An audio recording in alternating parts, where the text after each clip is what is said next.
Open Heavens on the Go, Tuesday, November 18th, 2025. Topic: God values your input. Memory verse: Genesis 2:19. And out of the ground the Lord God formed every beast of the field and every fowl of the air, and brought them unto Adam to see what he would call them. And whatsoever Adam called every living creature, that was the name thereof. Bible reading: Genesis 18:16-33. And the men rose up from thence and looked toward Sodom.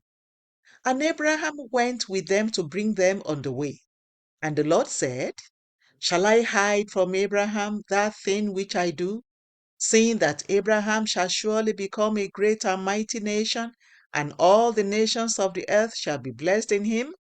For I know him, that he will command his children and his household after him, and they shall keep the way of the Lord to do justice and judgment, that the Lord may bring upon Abraham that which he had spoken of him. And the Lord said, Because the cry of Sodom and Gomorrah is great, and because their sin is very grievous, I will go down now and see whether they have done altogether according to the cry of it, which is come unto me. And if not, I will know. And the men turned their faces from thence and went towards Sodom. But Abraham stood yet before the Lord. And Abraham drew near and said, Wilt thou also destroy the righteous with the wicked? Peradventure, there be 50 righteous within the city. Wilt thou also destroy and not spare the place for the 50 righteous that are therein? That be far from thee to do after this manner, to slay the righteous with the wicked, and that the righteous should be as the wicked, that be far from thee.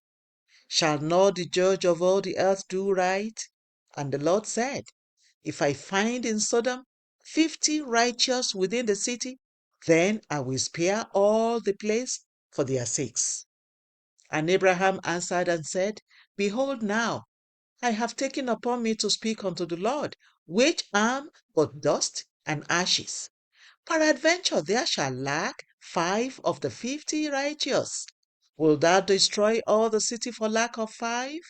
And he said, If I find there 45, I will not destroy it.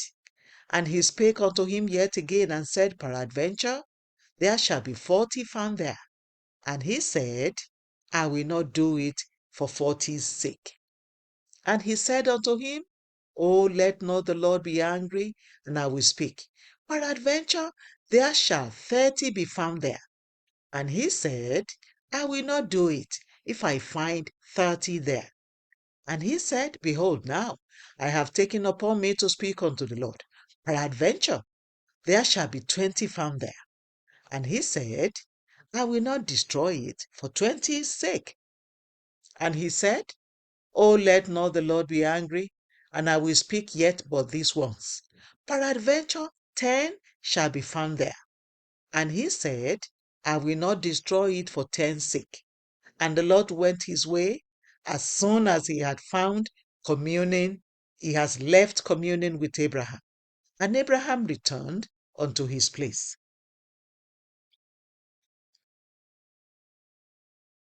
The message: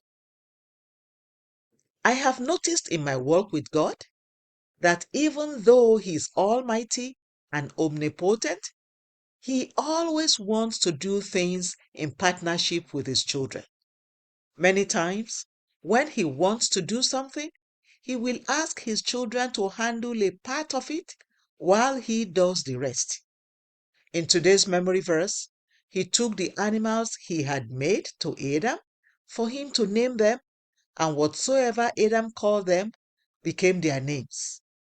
In John 6:5-7, Jesus already knew what he would do, but he still asked the disciples how they could feed over 5,000 people.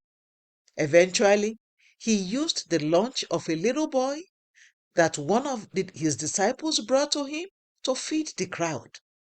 As mighty as God is, He loves to have his children's input in whatever he wants to do. Unfortunately, however, not many of them are intimate enough with God for him to ask for their input. In Ezekiel 37 1 to 10, God took a man to a valley full of dry bones and asked him if the bones could live. When a Christian begins to take his or her relationship with God more seriously, the fellow will not only hear from God, but he or she will also start having intimate discussions with him. Anybody can hear from God, but only a few discuss with him, and very few become intimate with him enough for God to ask them, "My son, what do you think we should do in this situation?" In today's Bible reading, we see that Abraham was so intimate with God that God could not hide his intention to destroy Sodom and Gomorrah from him. If you want God to regularly ask for your input in the things that he wants to do, you must be very intimate with him. You must become so close to him that he will say, "I cannot hide what I'm about to do from my friend." It is not enough to only attend church regularly. There is much more to God than you can get by just spending 2 or 3 hours in a church service. To be intimate with God, you need to spend time with him in prayers and read his word daily. When you spend time with him daily, not only will you get to know more of him, but he will also request your input on some of the matters that are dearest to him. Reflection. Can God seek your input in whatever he wants to do? Bible reading in 1 year. Acts 16 to 17. Hymn for today. What a friend we have in Jesus.